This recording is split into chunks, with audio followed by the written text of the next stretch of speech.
in Washington at a church called Destiny City Church. And he is honestly a huge joy to me because he makes me laugh, even when I'm crabby, and that happens a lot more now that I'm a mom. So I'm really thankful that I get his joy when I wake up in the morning. He can make me laugh. I appreciate that. I have 2 kids. I have a daughter named Kaya, and she is 8.5 years old. And I have a son named Noah, who is 4.5. And they're both a lot of fun, and I love being a mom most of the time. And I'm sure you all would understand that. It's a joy, and it's exhausting all at the same time. I want to tell you, one of the main things that I love about kids is their innocence. And I don't know, I'm sure you have noticed this with your own kids, but their innocence, it just draws me. It's sweet. And so many times, kids ask us as moms really the most innocent questions. And I have grown to really appreciate those questions that my kids have asked. I had a situation happen, a positive experience, but a shocking one. I was on my way driving with my children on my way to church, and this was about 1.5 years ago.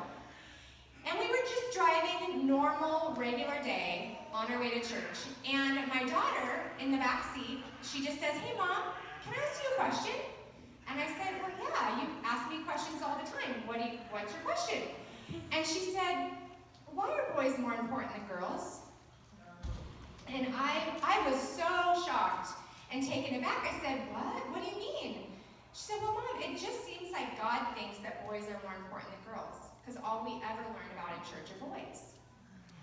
And her question really struck me, and I, of course, explained to her, no, like, that's not true, and there's amazing women in the Bible. And I said, "Have you heard about some of these fabulous women?" And I mentioned a couple, and she'd heard of them, but she just really didn't know who they were. Not a lot of time had been spent teaching her about that. So over the next few days, her question just really ran through my head and my heart for the next several days. I could not shake the feeling that there was something that I was supposed to do to answer her question. So I did what anybody does when they need a question answered. I Googled it! Yes, I Googled it. And I Googled children's books about women in the Bible. And honestly, I was expecting to get this huge list of women, of books about these women in the Bible. I found 2.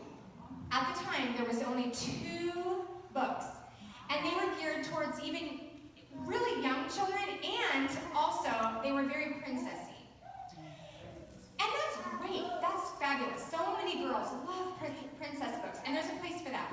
But my daughter, it was not into princesses, okay? And these books were all incredibly, they talked about the women as being really sweet and kind and quiet, and many of them were.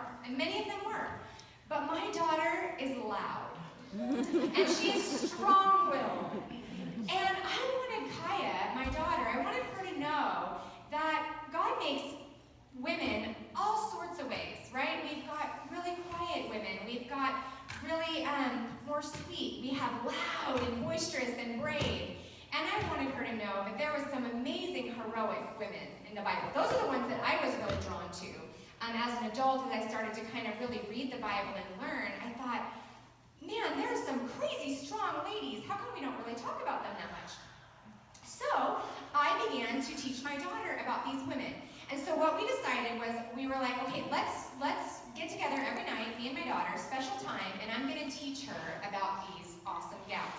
Now, I want my son to learn about these gals too, because I think it's super duper important that our men, our little men, grow up and marry some amazingly strong, courageous, fearless women that are brave and trustworthy. But he's also very little, so he just didn't really want to pay attention to my stories yet.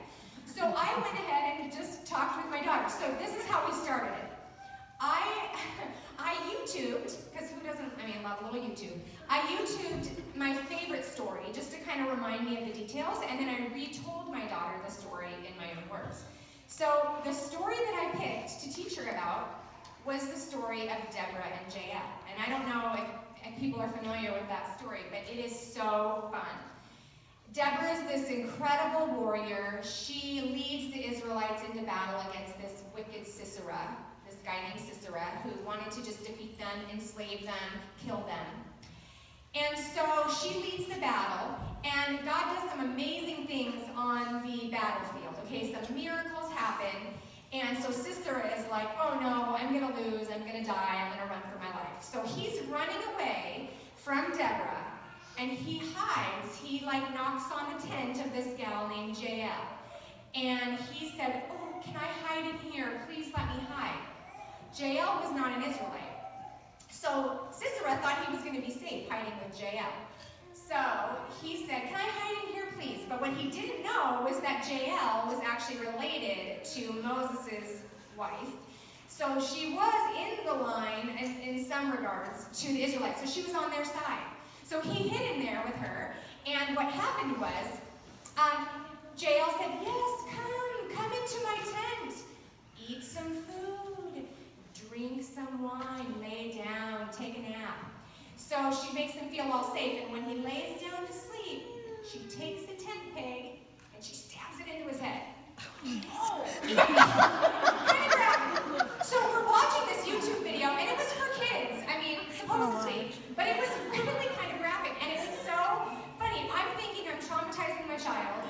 She is going to be horrified, and I look over at her, and she has got the biggest smile on her face. She's like, this is amazing! So if you ask her, who is your favorite SHEroes, she will most likely tell you. She's learned about a lot now, but her favorite is Jael, and I have to agree with it. So it was really fun getting to teach her these stories about these women in the Bible. So what I started to do was I wrote these stories down, and I kind of wrote them in a fun and a dramatic way that she could relate to and enjoy. And I would read her these stories as I completed them.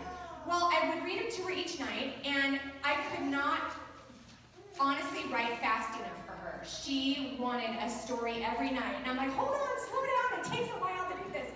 But it was a blast. And after a while, I realized that there's probably a lot of kids, boys and girls, who maybe have that same question that my daughter did, but haven't necessarily been able to articulate that question. And I thought, well, gosh, I've never thought of an idea that wasn't already out there before. So maybe there's something to this. And so I began the process of publishing my book for other kids to be able to enjoy, other adults to enjoy as well. So it was a really fun journey. I got to work with a publisher that was basically underneath Zondervan and Thomas Nelson. I don't know if you're familiar with them, but they're kind of the biggest, Christian publishing group. So it was really a joy to get to work with them. The really fantastic thing is that it really awakened desires in me that I didn't know were still there about creativity. And as a mom, a lot of times we forget kind of who we are because we're so busy taking care of our kids.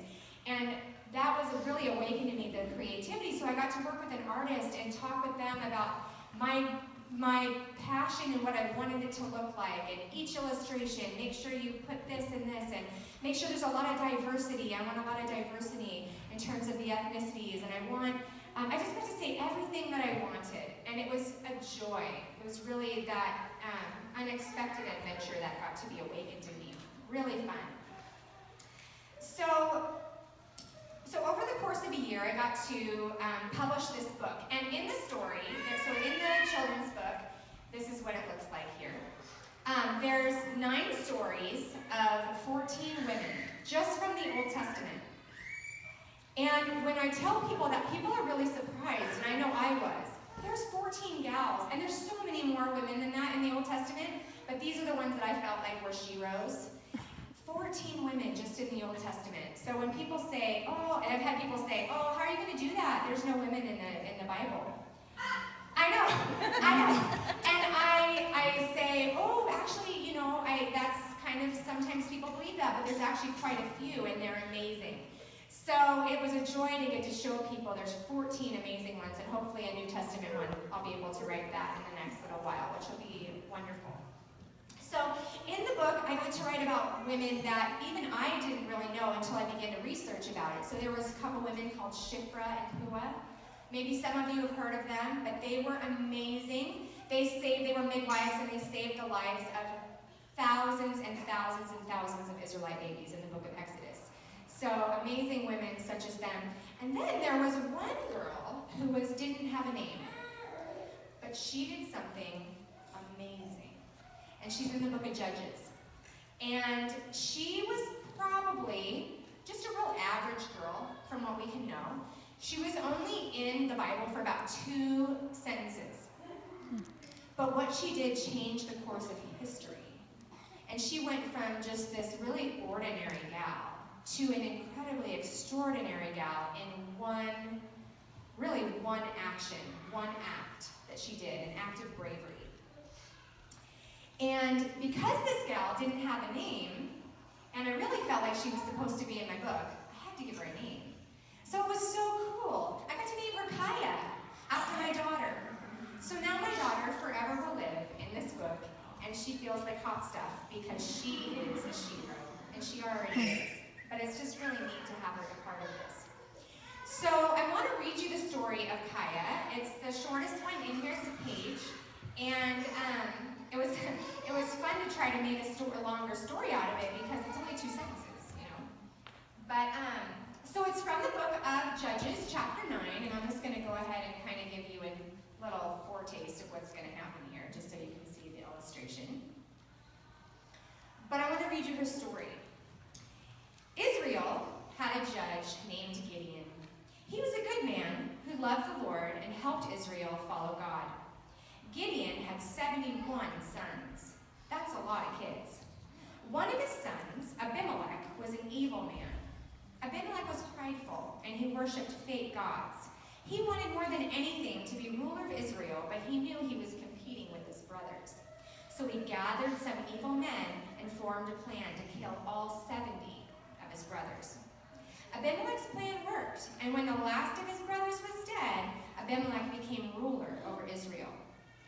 3 years later, the Israelites couldn't take any more of his selfishness and violence, and in the dark of night, they came together secretly to plan how they would kick Abimelech and his army out of Israel. But Abimelech heard about the Israelites' plan, and he was very angry that anyone would consider fighting against him. He shouted to his men, "Let's go to the town of Thebez, surround the city, and attack it." They circled Thebez and forced open the gates. Abimelech's army charged into the city and overtook it. The men, women, and children of Thebez ran for their lives to the top of a huge tower inside the city. They hid in hopes that the tower would protect them. All of the people of Thebez were frightened and held each other close in hopes of protecting their loved ones from the horrible Abimelech and his mighty army. Among them was a girl whose name we never knew, so we will call her Kaya. Just as Abimelech and his men were about to enter the door at the bottom of the tower, Kaya looked up and saw a gigantic rock placed in a window at the top of the tower. It was hanging just over the entrance where Abimelech was. She had an idea. Kaya felt hope for the first time as she realized that she might be able to stop Abimelech and his men. Looking at the rock, she bravely left her family to run to the window. With all her strength, she pushed the large rock out of the window, and it fell from the top of the tower and landed on the wicked Abimelech. When his army saw that he was dead, they all ran away in defeat. The people of Thebez shouted and jumped for joy as they realized that their lives had been saved. God used Kaya to save the people of Thebez when everyone else was overcome by fear and did nothing. Her courage and trust in the Lord rescued God's people from the hands of their enemies. And there's a couple of devotion questions as well at the end of each story to kind of help our kids really get to apply this to their lives. But don't you love that? I love when the unexpected and the ordinary person becomes the hero of the story.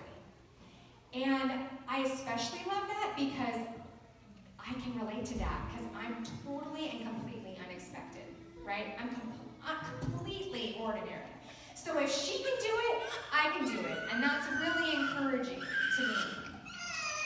You know, another people in our lives who are heroes and SHEroes in the making are our kids. So our kids are heroes and SHEroes in the making, and we as moms have the privilege privilege of getting to raise them up, guide them, and direct them into an amazing adventure that's in store for them. And I want to tell you about a couple kids, just to kind of give you an example of how kids can become heroes and sheroes in their community. And these kids changed the course of the world, changed history, because they had an idea and their hearts were stirred and they believed that they could make a difference. So there was a kid, his name was Ryan, and Ryan was 6 years old, just a little 6-year-old boy, when he learned that there were people in Africa that had to walk for miles and miles and miles just to get clean water. And he was really surprised by that, because he knows that he can just go to a water fountain or a faucet or go to the shower and get clean water. But these people were having to walk for miles and miles and miles. And it really bothered him, and he thought, I want to do something about that. And he had heard that people could build a well in a village, and it would bring water to many people in the area. So he thought, that's just what I'm going to do, and I believe I can make a difference. Little old Ryan, right? Little Ryan, he could do it. So he ended up saving up his money. And that's a lot of money, if you know. It costs thousands of dollars to do this. But he believed he could make a difference. So he saved up his money. He went and did extra chores, and he did speaking. He did public speaking on clean water issues. How cute is that? Can you imagine a little 6-year-old with a microphone telling you how important it is that people in Africa be able to get clean water? You would be throwing your money at him. Yes, I'll help you. And so that's just what people did. And in a year, he was able to raise enough money to build a well in Uganda, Africa, in a little village. And this village, the people, all of their lives were changed because Ryan had a belief that he could make a difference, and he did something about it. And so his parents then really believed in him as well. They said, okay, if Ryan can do this, like I believe he can do this, let's make this bigger than just him. So they started Ryan's Well Foundation, and people began to contribute money. And now over 667 wells have been built in 16 countries because one little boy had an idea and said, I can make a difference. It's now brought water to over 700,000 people, clean water. And that's huge. And I love his heart, and I love that it took adults to come alongside him, right? Because he doesn't know how to do all that, but adults like you and I, moms and dads that can come alongside and make a difference. There was a little girl named Katie, and she was 9 years old when she came home with a little cabbage seed. And it was her homework assignment to take this cabbage seed and plant it in the ground, and to tend it and water it and take care of it. So that's just what Katie did. She said, okay, I'm going to go do that. So she watered it, she planted it, she watered it, she took care of it. After a while, it grew, and it grew, and it grew, and this cabbage grew to 40 pounds. That's a huge cabbage, and if she's anything like my daughter, she probably didn't want to keep that cabbage because gross, like kids don't like cabbage, So she thought, well, I don't want to keep this cabbage, so I'm going to give this to people in need. And she realized that there was a soup kitchen in her community. So she donated this 40-pound cabbage to a soup kitchen in her community. And this cabbage fed 275 people. And she realized, wow, I can feed that many people with one cabbage. I'm going to plant a garden. So she planted a garden with all sorts of different fruits and vegetables and donated that then to her community. With the help of her parents and other adults that believed in what she did, they came up with an organization called Katie's Crops. And so people all over began to plant their own gardens, just like Katie did, and donated all the produce, fruits, and vegetables to communities in need. And so they were able to get thousands and thousands of pounds of fresh produce now that have been donated to people in need. Because Katie believed that she could make a difference. And my daughter, Kaya, she has a huge heart for the homeless. And when we are out driving around, in Tacoma, we have a lot of homeless. I'm not sure, what that looks like here, but in the city of Tacoma, Washington, we have a lot of homeless population. And so we'll be driving and she'll see them on the side of the road and she'll be very heartbroken and say, oh Mom, there's somebody, they're hungry, they need food. And she wants to do something about that. She wants to make a difference. And I've started to notice that, okay, that her heart is being moved. Now, occasionally we'll be driving and she'll see somebody on the side of the road with a little sign, and I'll say, oh, no, Kaya, they're just advertising for a pizza place. They're okay. Her heart would just, no, they're fine. They're just making a living. But, so what we realized was, let's be prepared. There's so many times that she wants to give to these people, and I don't have anything to give them. I don't have any money. I don't have any food. And so we came up with making these little goodie bags. And so in this little Ziploc bag, we'll put some food. I know socks are a big thing as well. And so we put those into Ziploc bags. And we put a little Bible verse, just an encouragement to say, you're remembered, you're important. And then my daughter would draw a little picture, and a special little picture that was just from her to these special people that she wanted to give these to. So when we would drive, especially on our exit when we get off from my house, there's almost always somebody there. So we would stop, and she would get to hand them her bag, and their face would just soften as they recognized that a little kid is reaching out, touching them and handing them this bag of goodies. And there was a man named Joey who was homeless, and we would see him all the time. He had no legs. He was in a wheelchair, and he was always out there with a smile on his face, needing money, needing food. And my daughter just came to love Joey. Obviously, we got to know his name because she wanted to know what his name was. And it was so special to him, her picture, that she would draw for him, because it became clear to me, because he told me, hey, I don't have a house, but I have this in my friend's home on the refrigerator. I have the picture your daughter drew for me because it meant so much.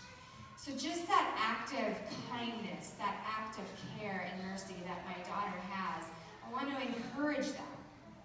And I think most importantly, I just want us to be reminded, because I've been reminded a lot in this last year and a half, that we all, every single one of us, have daily opportunities to become a hero, become a SHERO in somebody else's life, to see a need and meet it. And I think a lot of times we as moms can kind of forget that that we can even make a difference in people's lives, or that we can make a difference in our own kids' lives, but we get the privilege of getting to raise them, lead them, and guide them into an incredible adventure. And my daughter became a SHERO just by asking that one question that one day in the car. And I think sometimes I get incredibly distracted. And as moms, we can get distracted and we cannot notice when our kids ask us things. But I think if we just stop and we listen to what our kids are saying, they have eyes to see things that we miss all the time. And it can lead to a real adventure. This book, it's crazy. I was just talking to my sister about it. It's in, right now it's going all over the world.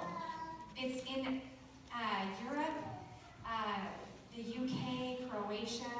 It's crazy to watch as her question is now traveling all over and impacting and making ripples all over. And I just want to encourage you that you may be driving in the car one day and your life changes forever, because you recognize that you can make a difference. You recognize that your kids can make a difference, and that your adventures weren't, before you had kids, you've got some amazing adventures in store for you and in front of you. And I would have never thought that I would ever be on a microphone in front of anybody. Ask me 2 years ago, honestly, between two choices, would you rather die? Or would you rather get in front of people? And I didn't know what to choose, because they both sounded just as awful. So it goes to show you that there are adventures in store. There's a platform that's happened because of this, and I'm just going with it. So I just want to encourage you that your life at this point may be fabulous or it may be really hard, but either way, there's incredible adventures, and you have no idea what is in store from one moment